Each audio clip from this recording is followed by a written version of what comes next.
morning everyone. Principle of superposition क्या कहता है? What the principle of superposition saying is that according to this principle, the total force acting on a given charges. According to this principle, the total force acting on a given charges due to number of charges is the vector sum of the individual force acting on that charges due to all the charges. Due to all the charges.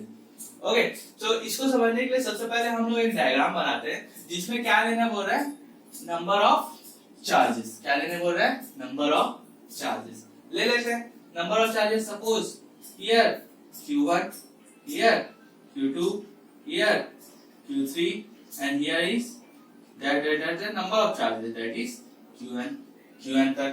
ठीक है.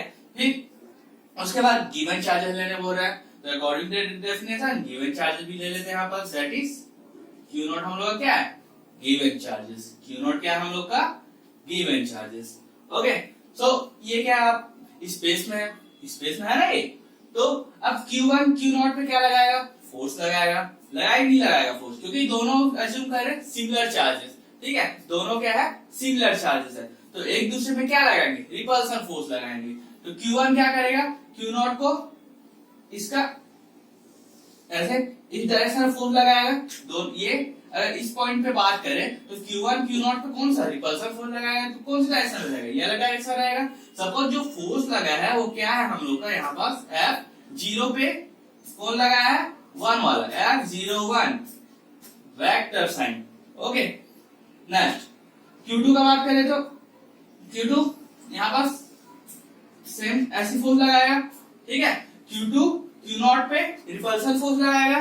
तो यहाँ पास क्या आएगा, F0 position पे कौन लगा रहा है, सेकंड वाला, तो F02 फोर्स. क्लियर. अब इसका बात करें तो यहाँ पास लाइन खींच देते हैं. फोर्स कौन सा रहेगा, इस डायरेक्शन रहेगा. ठीक है, तो 0 पे कौन लगा रहा है, थर्ड वाला. तो यहाँ पर force F03, that is vector sign. Okay, अब Qn, when we talk about Qn, then draw line like this. Okay, now here which force, Q0 पे कौन फोर्स लगा रहा है, Q0 को अच्छे से नीचे में लिख देता हूँ, Q0 पे Qn. तो यहाँ पर फोर्स क्या रहेगा, F नीचे लिख देता हूँ, F0 पे कौन लगा रहा है, N लगा रहा है, 0N, that is with vector sign. Okay, force क्या है हम लोग का, वेक्टर साइन देना बहुत जरूरी है फोर्स पे. ठीक है, तो ये हम लोग का डायग्राम बन गया. सपोज जो Q0 चार्ज पे टोटल फोर्स क्या है, F है. सपोज Q0 चार्ज पे टोटल फोर्स क्या है, F. अब आते हैं इसका स्टेटमेंट में, क्या हो रहा है, according to this principle the total force that is F. The total force क्या है हम लोग का यहाँ पास, F. The total force acting on a given charges. Acting कहाँ कर रहा है, गिवन चार्जेस क्या है हम लोग का, Q0. The total force acting on a given charges due to number of charges. Due to this number of charges, इतने number of charges पे जो Q0 पे जो force add कर रहा है वो कैपिटल F है. Okay, the total force acting on a given charges, the total force acting on a given charges due to this number of charges is the vector sum of the individual force. अब ये individual force क्या है, Q0 पे Q1 क्या force लगा रहा है, F01. फिर Q0 पे Q2 कौन फोर्स लगा रहा है, F02. तो इस सब का क्या कर देना है, वेक्टर सम कर देना है. Okay, charge is the vector sum of the individual force acting on अ, कहां एक्ट कर रहा है, गिवन चार्जेस में ही तो एक्ट कर रहा है क्या ये, acting on a given charges due to all the charges. Okay, according to this principle, the total force acting on a given charge, the total force acting on this given charges due to all the charges is vector sum. इसका क्या कर देना है, vector sum, क्योंकि vector form में है सब. Vector sum of the individual force acting on that charge, acting on this charge, that charge due to all the charges. Clear है. चलो डेफिनेशन तो क्लियर होगा, तो इसका हम लोग प्रूफ की तरफ बढ़ते हैं. ओके, तो क्या क्या लेना है हम लोग, जो जो लिए उसी को लिख दे। Consider an number of charges, consider this an number of charges, okay, that is Q1 Q2 Q3 Q1, okay. Now here see here, अब यहां से यहां तक का डिस्टेंस क्या है, r रहता है ना, r यहां से यहां तक का डिस्टेंस d, r यहां से यहां तक का डिस्टेंस r, यहां से यहां तक का डिस्टेंस r। अब कंडीशन आता है यहां नीचे में क्या लिखें, फोर्स का डायरेक्शन 1 से 0 की तरफ है इस डायरेक्शन में, तो ये क्या रहेगा 1 1 0।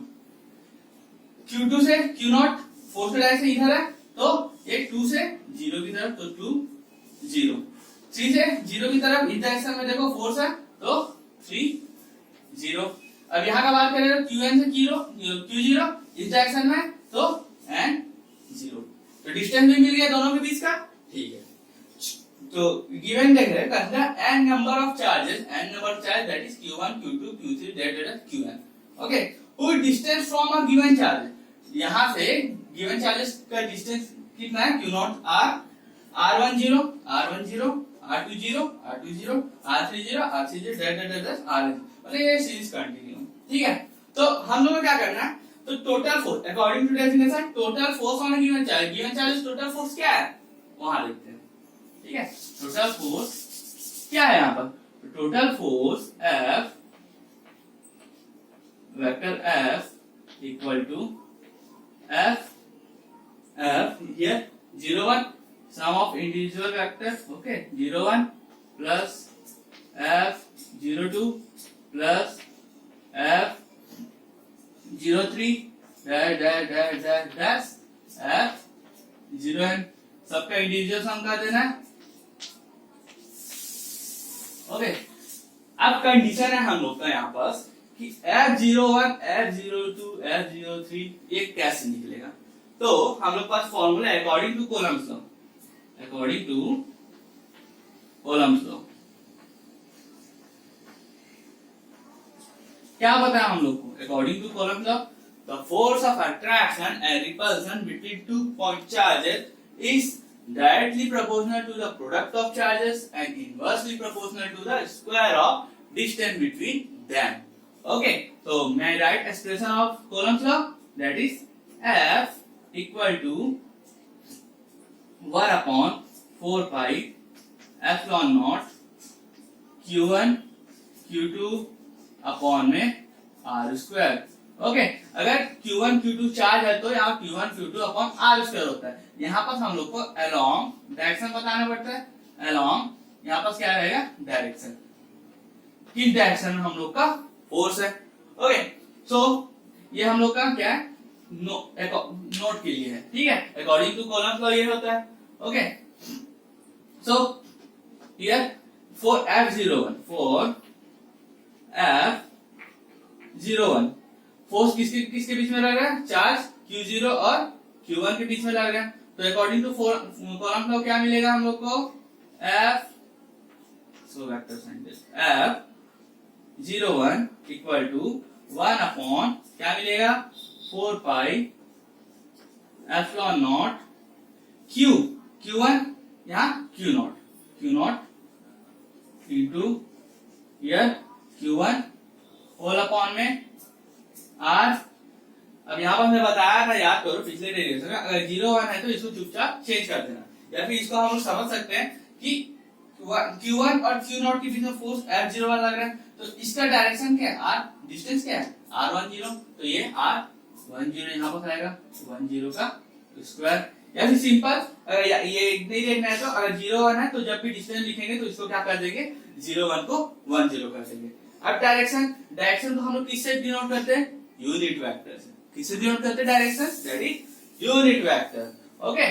So unit vector R cap और ये 1 0, क्लियर है। अब F20 का बात करते हैं फॉर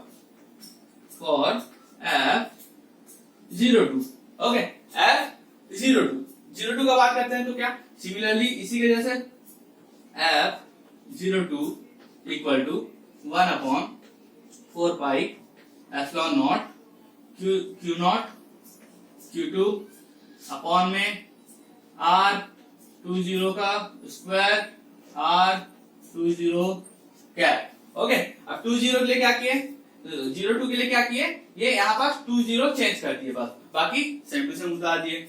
नेक्स्ट दैट ये कंटिन्यू रहेगा सीरीज। ओके 0 4 के लिए 0 5 के लिए अब 4 0 एंड देख लेते हैं, f 0 एंड के लिए क्या रहेगा, same 1 upon 4 pi epsilon not q0 qn q not qn upon में r एन 0 स्क्वायर और r एन 0 कैप। ओके ये सीरीज आएगा। Put all this value of force in, let's suppose this is equation 1, put all the value of force in equation 1। Okay इसको screenshot ले लो, okay क्योंकि मैं अभी इस portion को रब करने वाला हूं। ठीक, टेक अप स्क्रीनशॉट, हो गया स्क्रीनशॉट। ओके चलो अब मैं रब कर देता हूं इसको, क्योंकि उसके आगे का प्रोसेस करना है हम लोग को।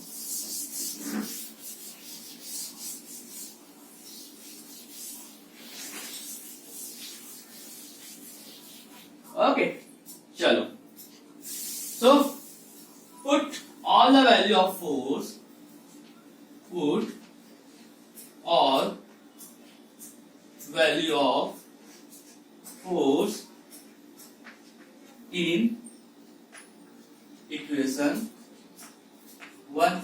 इक्वेशन 1 में पुट करने पे क्या आएगा, that is force F, total force vector F equal to F01 पे F01 वाला पुट कर देते हैं, 1 upon 4 pi epsilon not Q not Q1 upon में R10 स्क्वायर डॉट R10, जो क्या बताएगा उसका डायरेक्शन बताएगा, plus 1 upon 4 pi epsilon not Q not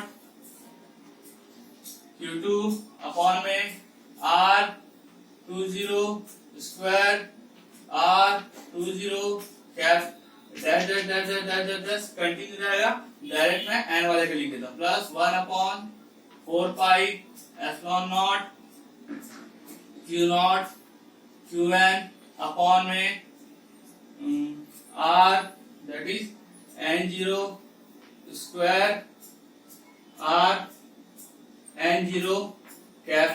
okay चलो अब ये पूरा लाइन से सीरीज आ रहा है, तो इसको हम लोग मैथमेटिकल फॉर्म में इसको रिप्रेजेंटेशन करते हैं। ओके अब कैसे रिप्रेजेंटेशन करते हैं, पहले मैं लिख लेता हूं फिर इसको एक्सप्लेन करता हूं। तो टोटल फोर्स हम लोग कैसे लिख सकते हैं, total force that is F equal to, सब में कॉमन क्या है, 1 upon 4 pi epsilon not Q naught, सब में कॉमन है Q नॉट, ये 1 upon 4 pi epsilon naught and Q naught, so 1 upon 4 pi epsilon naught into Q naught common. Okay now submission sign देना, submission, this is sign of submission.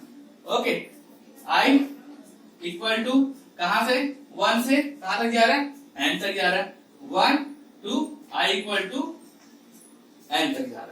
ठीक है, I 1 से कहां तक n तक जा रहा है, जो चेंजेस हो रहा है। अब जिसमें जो अगर चेंजेस हो रहा है उस पे हम लोग क्या क्या लिख देंगे, I लिख देंगे। सो चेंजेस Q1 Q2 Q3, तो Q के पोजीशन में मैच चेंजेस क्या हो रहा है 1 2 3 है ना, डिजिट चेंजेस 1 2 3 हो रहा है, तो देयरफॉर Q I लिख दिए अपॉन में हियर R 1 2 चेंजेस हो रहा है, देयरफॉर R I 0 स्क्वायर, 0 0 के प्लेस में 0 चेंजेस नहीं हो रहा। ओके और यहाँ पर बात करें तो that is R cap 1 2 n change हो रहा है, देयरफॉर हियर I और here it is 0। Okay this is vector sign, so this is the equation for,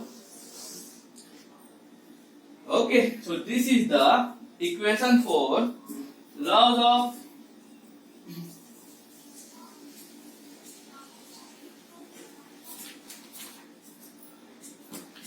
this is the equation for principle of superposition। okay this is the equation for principle of superposition। यहाँ बस क्या किए, बस ये mathematically form में representation किए, कैसे किए, जिसमें कॉमन क्या क्या है, सब में एक बार कॉमन निकाला, 1 upon 4 pi epsilon not 1 upon 4 pi epsilon not और क्यू नॉट भी सेम है, 1 upon 4 pi epsilon not Q not, तो सब प्लेस में ये 1 upon 4 pi epsilon naught into Q not क्या हो गया, कॉमन निकल गया। अब देखो वेरी क्या क्या कर रहा है, q1 q2 n, यहाँ भी 1 2 n 1 2 n, okay.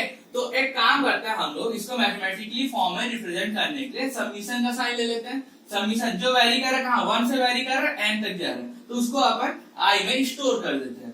i equal to 1 और i कहाँ तक जा रहा है, देखो n तक जा रहा है, जो वैल्यू चेंज हो रहा है, ओके। उसके बाद जहां तक वैल्यू चेंज हो रहा है that is q, okay, q 1 2 3, तो जहां भी वैल्यू चेंज हो रहा है वहां वहां i लिख देंगे, ओके। r 1 0 2 0 n 0, तो 1 2 3 चेंज हो रहा है वहां पास i लिख दिया और 0 लिख दिया, स्क्वायर का स्क्वायर। सिमिलरली यहाँ पास r कैप में 1 0 2 0 n 0, तो जहां वैल्यू चेंज हो रहा है वहां i। समीशन का मतलब ही है कि क्या है, ये यहाँ एडिशन हो रहा है कंटिन्यू, वो ये समीशन का मतलब है, ठीक है। तो इसको अगर अपन ब्रेक डाउन करेंगे तो वापस ये स्टेप आ जाएगा, ठीक है। तो चलिए आज का लेक्चर यही खत्म करते हैं। आई होप ये अच्छे से क्लियर हुआ होगा। Okay, thank you.